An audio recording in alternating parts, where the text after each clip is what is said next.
Berdoa dulu, siap, gerak. Mari teman-teman sebelum memulai pelajaran pada pagi hari ini, berdoa mulai.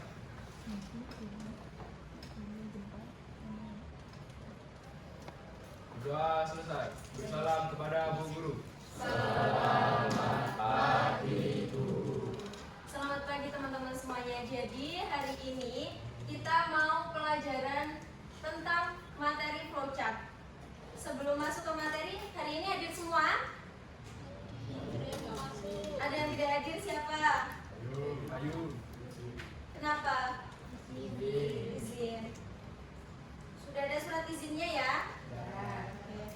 Jadi sebelum masuk ke materi flowchart, kemarin kita sudah belajar apa?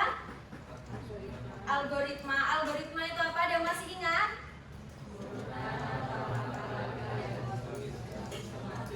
Cara penulisan algoritma ada berapa? Kalau dua, yang pertama apa? Bahasa alami atau bahasa natural atau bahasa sehari-hari. Kemudian yang kedua Sudekot. Kemudian ada lagi nggak yang akan kita pelajari? Flowchart. Tapi flowchart itu penggambarannya, bukan penulisannya. Kemudian kalau menuliskan dengan suatu program, pakainya bahasa pemrograman. Yang kalian pikirkan kalau mendengar kata flowchart itu apa? Yang kalian bayangkan? Tabel, ya.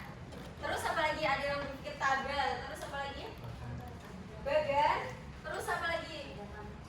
Ada panahnya. Terus ada apa lagi? Lingkaran, persegi panjang. Ada jejer jenjang. Oke, itu adalah salah satu simbol-simbol dari flowchart. Kemudian apa sih flowchart itu sendiri? Flowchart merupakan skema atau bagan dari suatu proses algoritma. Dalam flowchart itu ada beberapa aturan. Itu flowchart dimulai dengan start, kemudian diakhiri dengan end. Kalau ada start pasti ada end. Kemudian yang kedua, menggunakan simbol-simbol sesuai dengan fungsinya. Coba dibuka bukunya. Ada tabel yang merupakan simbol-simbol dari flowchart. Lihat kalau end akhirnya itu dengan simbol apa? Oval juga. Berarti kalau di awal oval, di akhirnya nanti juga pasti oval. Kemudian ada simbol yang lain, simbol apa? Jejer jenjang. Fungsinya untuk input dan dari definisi flowchart dan aturannya ada yang ditanyakan? Paham? Tadi kan bahasa algoritma kita buat menjadi flowchart. Manfaatnya itu apa? Mendokumentasikan. Mendokumentasikan apa?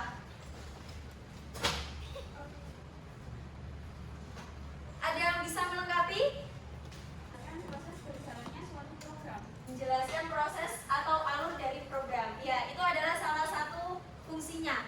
Kemudian flowchart itu tidak hanya digunakan dalam pemrograman saja, tapi misalkan kalian mau membuat alur kegiatan hari ini, itu juga bisa. Misalkan hari ini kalian bangun tidur, terus pergi kemana? Pergi ke sekolah. Nah, sebelum pergi ke sekolah kalian menyiapkan apa? Seragam. Itu juga kalian bisa bikin alurnya. Jadi nanti ketika kalian membaca alur dari flowchart, oh aku sudah ini di checklist ini, kemudian langkah yang harus saya lakukan apa? Kalian bisa melihatnya kalau sudah di checklist. Jadi itu lebih menyederhanakan, lebih memudahkan dalam suatu kegiatan juga. Tidak hanya berlaku untuk program saja. Oke, jadi sekarang silahkan berkelompok sesuai dengan kelompok yang sudah ditentukan. Tugas kalian yang pertama nanti memilih kegiatan yang ada, kegiatan adat yang ada di Surakarta atau luar Surakarta juga silakan. Kegiatannya berkaitan dengan kebudayaan atau adat istiadat. Kemudian kalian juga bisa memilih makanan atau minuman yang ada di Surakarta atau sekitarnya. Yang penting makanan daerah. Bisa dipahami? Bisa. Oke, silahkan berkelompok sesuai dengan kelompoknya. Nanti kita akan presentasi di depan.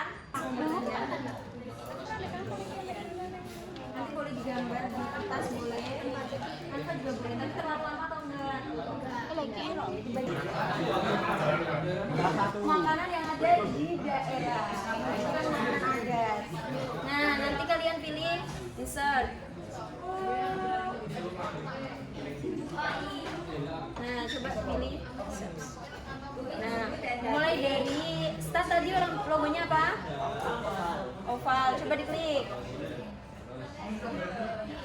Dibuat oval ini, ditarik. Terus nanti ditulis, coba lepas. Nah, ditulis di sini. Apa kalian mau membuat makanan apa? Papeda. Dari mana papeda? Oke. Proses yang pertama apa cara membuatnya? Alurnya gimana? Nah, proses yang pertama nanti ini ditulis di sini, terus nanti dikasih tanda panah. Caranya sama, klik seperti ini. Rebusan dalam keadaan. Ini rebusan itu proses atau memasukkan proses. Nah, proses sesungguhnya apa? Proses nanti pakai persegi panjang. Terus ada yang lagi.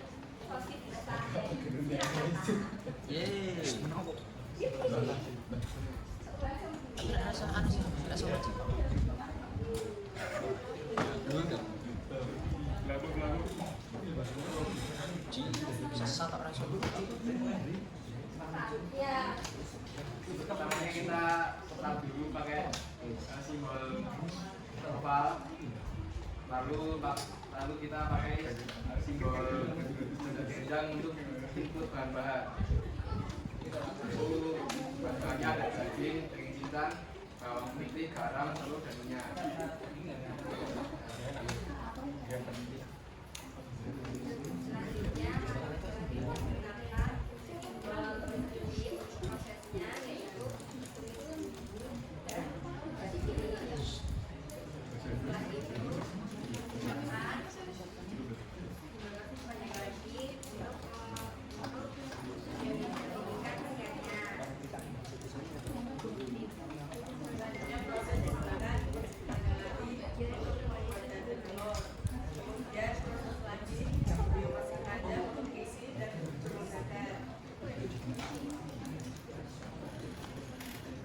Kemudian gunakan persegi panjang untuk mengukus dan gunakan dada kenjang untuk menyajikan sosis basah.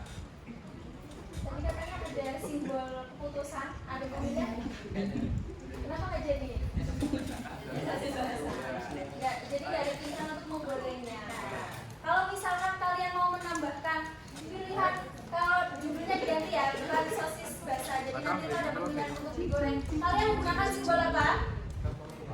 Kalau ada pemilihan, bukan cuma dikukus tapi ada digoreng juga, menggunakan simbol layang ketupat.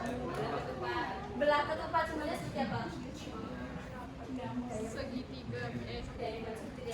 Itu untuk keputusan kalian bisa. Kalau keputusan itu ada beberapa pilihan, lebih dari satu pilihan. Ada yang ditanyakan? Tidak. Oke, silakan kembali ke tempat. Beri tepuk tangan untuk kalian.